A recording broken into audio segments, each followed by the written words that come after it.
Well, looks like content creators will be eating real good for the next 4 years because DJT cannot stop dropping absolute bangers. Now, this has been the craziest kind of synchronicity I've had in a while where I got a message moments before seeing this video from a young lady on my TikTok who told me that she was trying to share one of my videos, but then a weird message popped up that basically said, due to the fear of spreading misinformation in the community, this video could not be shared. Imagine that. A video quoting Margaret Sanger, her own words, creator of Planned Parenthood. If you haven't seen the video that I created for that, make sure to watch it once it drops, because I'm probably going to drop this one first. But needless to say, I end up going back to YouTube, and at the top of my feed is a video which look brand new to me. I mean, I see DJT. I see my guy, the Trumpster. And I see the word free speech, and all of a sudden I'm like, wait a minute, this is uploaded an hour ago. Wait a minute, is this what I think it is? And sure enough, I click on the video, and it's exactly what I think it is. Donald Trump has officially given us his breakdown of what his agenda is when it comes to free speech. More specifically, which is near and dear to my heart, the issue of censorship on these damn platforms. No longer suppressing information is said. Now I'm going to get into it and we're going to do a back and forth situation. But again, this one it just hit different for me because this is what I do for a living. I tell the truth for a living. If anybody was to ask me, what do you actually do? I tell the truth for a living. Whether it's through this form or through music, I tell truth through platforms. Simple as that. And so to hear that we finally have an individual who is willing to take this machine on is a beautiful thing. So that being said, let's get into it. We're going to do our breakdown. If you want to watch the video by itself, you can click the link below. I got this directly from RFK Jr. Shout out to RFK. He's the guy. I got this directly from his page. So let's get into it. This is Trump free speech. If we don't have free speech, then we just don't have a free country. It's as simple as that. If this most fundamental right is allowed to perish, then the rest of our rights and liberties will topple, just like dominoes, one by one. They'll go down. That's why today I'm announcing my plan to shatter the left-wing censorship regime and to reclaim the right to free speech for all Americans. And reclaim is a very important word in this case because they've taken it away. In recent weeks, bombshell reports have confirmed. Mind you, for anybody out there who's like, well, this is an attack on the left. No, it's an attack on an agenda that was pushed by the left, that was censoring information, that was vital information. Remember during a thing called COVID that all of us forgot happened? Yeah, during that time, there were doctors, Stanford doctors, who were essentially discredited and suppressed, who were basically letting the public know that this thing is not what we think it is. The things that we're doing aren't actually helping, and therefore our response to this is not a wise one. I just put it in those words, right? And then when the vaccine came out, when the jab came out, then there were those who were trying to warn us that this thing was not ready. This thing was perhaps a kind of like throwing things at the wall and hoping they stick. We didn't know whether or not it was going to work. And sure enough, we find out maybe a year or two later that many people are having these crazy side effects from something that they put into their body that they were told was supposed to help them, when now the reality is it didn't. I mean, Fauci, who was one of the biggest pushers of that message, has been put in front of Congress. This man has lawsuits on his head top because of what he did. Not fraudulent claims like the JOD did to the DJT, but nevertheless, my point is this, is there has been a suppression of information. There was even demonetization, deplatforming of a lot of moderate to right-leaning individuals. And I believe both sides should be able to speak. We're not going to suppress the left, but don't do it to the right or the middle. Don't do it to those who don't agree with you. And that's how the left oftentimes works. Is it's free speech so long as you agree with us. As soon as you do not agree with us, then we cancel you. You are deleted. We want you deplatformed, and you can no longer be a part of our family, which a lot of people are going through right now. So shout out to all my people who done lost, friends, family members, quote unquote friends and family members because of their immaturity and their lack of emotional regulation. So let's get back into it. Confirmed. that a sinister group of deep state bureaucrats, Silicon Valley tyrants, left-wing activists, and depraved corporate news media have been conspiring to manipulate and silence the American people. They have collaborated to suppress vital information on everything from elections to public health. The censorship cartel must be dismantled and destroyed, and it must happen immediately. And here's my plan. First, within hours of my inauguration, I will sign an executive order banning any federal department or agency from colluding with any organization, business, or person to censor, limit, categorize, or impede the lawful speech of American citizens. This is why they did not want Donald J. Trump in office.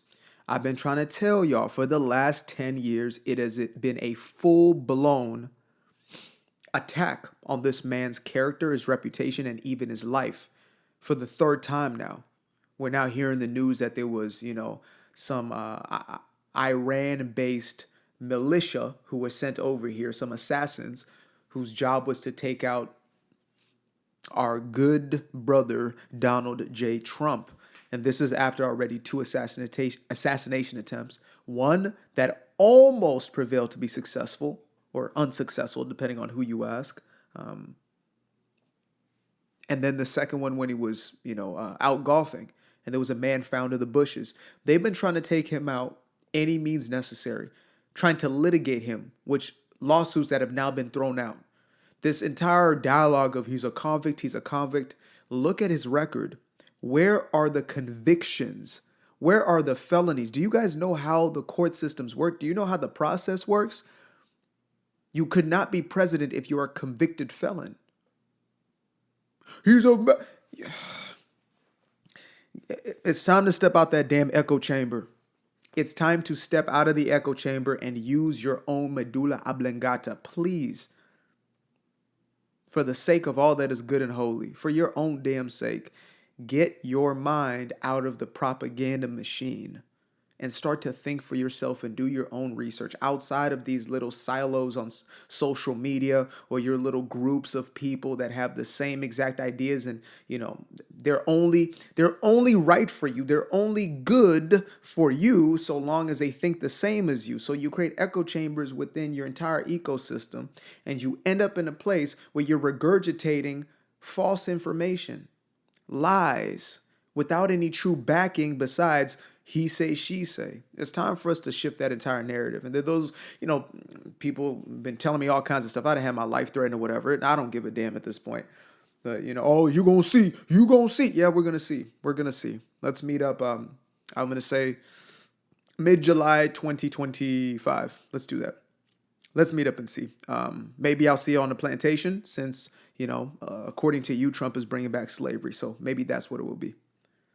I will then ban federal money from being used to label domestic speech as mis or disinformation.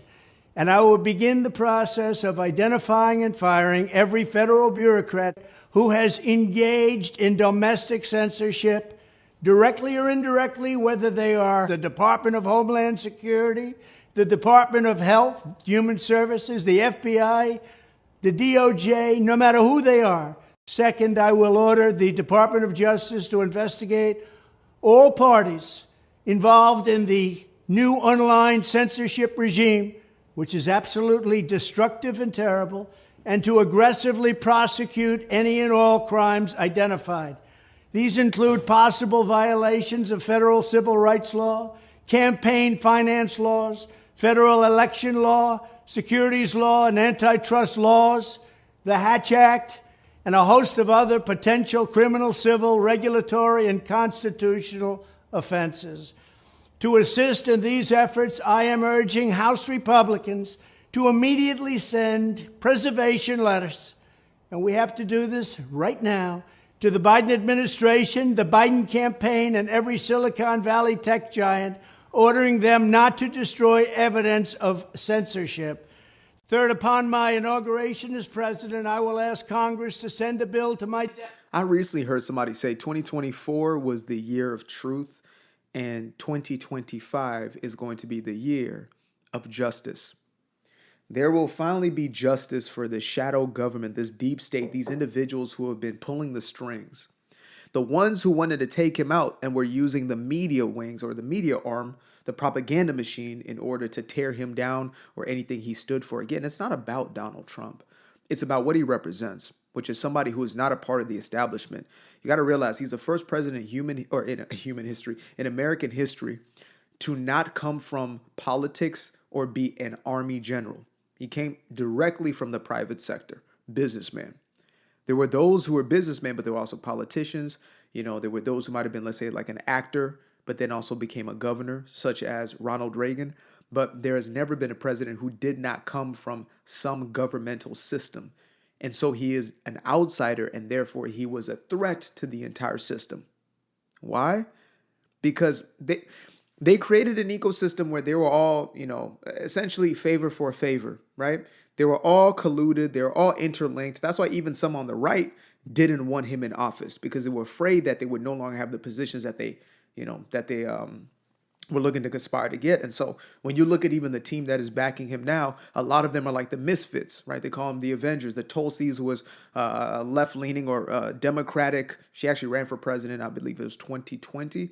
Or is it 2020? Yeah, 2020. You have individuals like RFK, who is hosting this video right now, who, look, he is a Kennedy. They were the epitome of the Democratic Party when it was still some sense of a sane party. And he has made his way over to now literally, he will probably be part of the cabinet. He will probably be, I would say, head of the Department of Health.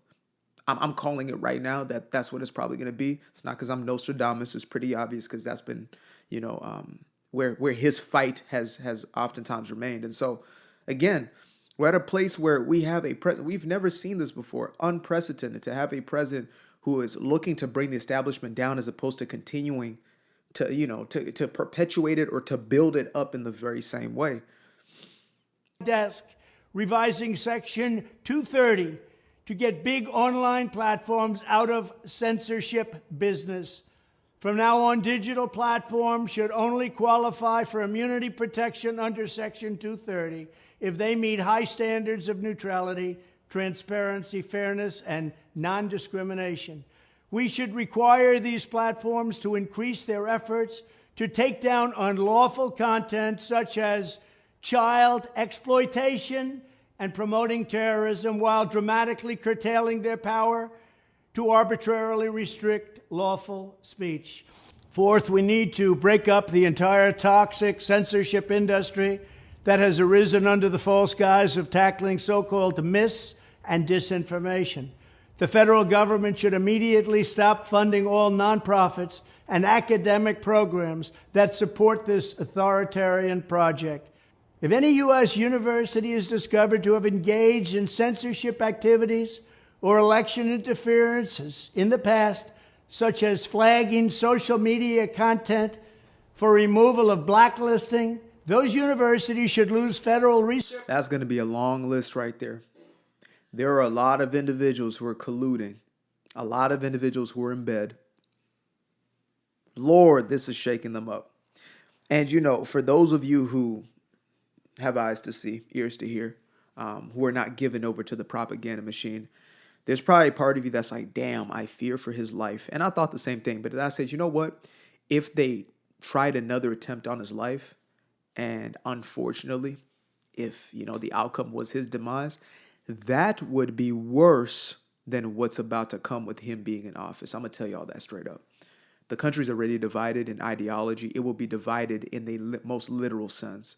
It won't just be a civil war. It will be paperwork and litigation. People will sign themselves out of this thing that we call the United States. It will be divided, split completely. And that sounds crazy, right? Well, look at other countries around the world who have literally split themselves into different nations. Ukraine used to be a part of the Soviet Union. It used to be a part of Russia, and then became its own entity. And so what's to say that it won't be the same here? We were split into the Union and the Confederacy at some point, right? What's to say that that will not be the case? And I would say that might be, in that case, that might be the very best thing that could happen. So you can let the left be the left and rule, their lands in the communistic, socialistic way that they want to run it, and then you can allow, those who want to build a free market republic, constitutional republic, as we founded this place on. They can continue to run theirs in that way, and you guys can do your thing and we do our thing. Simple as that. The country is big enough. Research dollars and federal student loan support for a period of 5 years and maybe more. We should also enact new laws laying out clear criminal penalties for federal bureaucrats who partner with private entities to do an end run around the Constitution and deprive Americans of their First, Fourth, and Fifth Amendment rights. In other words, deprive them of their vote. And once you lose those elections, and once you lose your borders like we have, you no longer have a country. Furthermore, to confront the problems of major platforms being infiltrated by legions of former deep staters and intelligence officials, there should be a 7-year cooling off period before any employee of the FBI, CIA, NSA, DNI, DHS, or DOD is allowed to take a job at a company possessing vast quantities of U.S. user data. Fifth, the time has finally come for Congress to pass a digital Bill of Rights. This should include a right to digital due process. In other words, government officials should need a court order to take down online content, not send information requests such as the FBI was sending to Twitter. Furthermore, when users of big online platforms have their content or accounts removed, throttled, shadow banned, or otherwise restricted, no matter what name they use, they should have the right to be informed that it's happening, the right to a specific explanation of the reason why, and the right to a timely appeal. In addition, all users over the age of 18 should have the right to opt out of content moderation and curation entirely and receive an unmanipulated stream of information if they so choose. The fight for free speech is a matter of victory or death for America and for the survival of Western civilization itself. That's not an exaggeration. That's actually the most important point, period. Our freedom of speech is everything. It's the reason why it was the first amendment in our Constitution. The first idea that our founding fathers realized from what they came from, being a part of the British Empire, is that if you do not have the right to your speech, which is the right to think the way you want to think and articulate yourself and articulate your ideas no matter what your stance may be, if you do not have that right, then you have nothing. If you are silenced, then there is an allowing of whatever governmental system hierarchy is in charge to take over. That's how it first happens. You talk about fascism. That's fascism. The far left is very fascistic in the way in which it operates. It looks to silence its enemies. It looks to deplatform, to make sure that you have no voice, as opposed to this free market that we created for ourselves where you can allow ideas to flow, even if there are complete disagreements. We're seeing people who are being abandoned by family members because they believe something different or think something different. That is a sign of fascistic thinking. That's a fascist regime in a digital sense, I guess you would say, where people are being shut down and trying to be closed off, the shadow ban and et cetera that's been going on from the corporate side, who've been colluding with government systems in order to, stay doing the same thing that they're doing. Enough is enough. The game is over. The jig is up. And again, it's going to go one of two ways. Donald J. Trump is going to take office and, do his best. And then we're going to continue on from there. He's going to have his 4 years and, the next ones will come after him. Or it will be the foolish decision to do everything in their power to eliminate him. And we have an actual revolution that takes place. And if that's the case, I'm not afraid at all. I feel bad for y'all. I really do. If you're on the losing side, I feel bad for you. Not on some more stuff. It's just like we're gonna go and we're gonna build our society based upon morals and values and integrity. We're gonna build our society based upon what we truly stand for and believe in, family, etc. And the rest of y'all can have y'all free ball with the drag shows and babies cutting off their cutting off your baby's genitalia. If you even have kids, you probably don't even want them because you're just getting rid of them anyway. You're deleting them. So y'all can go live in that, in that regime, and we can create our own, and we can do our thing separately that way. But I really hope that we can come together. I hope that's the case. I hope it is. But how it's looking right now, it's not looking like that. It's not. I'll be honest with y'all. It's looking the complete opposite. But I'm thankful that we're finally in the age that we're in, the age of truth, and here comes the year of justice. It's gonna be interesting. Stay tuned. I used to be afraid of the dark, a place unknown like a hardening heart. I used to see my life in the bar. Now the kids unchained, every shackle is lost. 2 steps in the moonlight, 2-step in the daytime. You just know when it feel right. You got a feeling the time's not. See you through those shades that I just threw on. Through my lenses, you just can't do no wrong. I fell in love with myself again. I fell in love with myself. I fell in love with the sunshine. I fell in love with the light. I fell in love with the full moon. I fell in love with the night. I can see the light again. I can see the light. You can see the life in him illuminate the night. I know the time is taking. A 365, that's a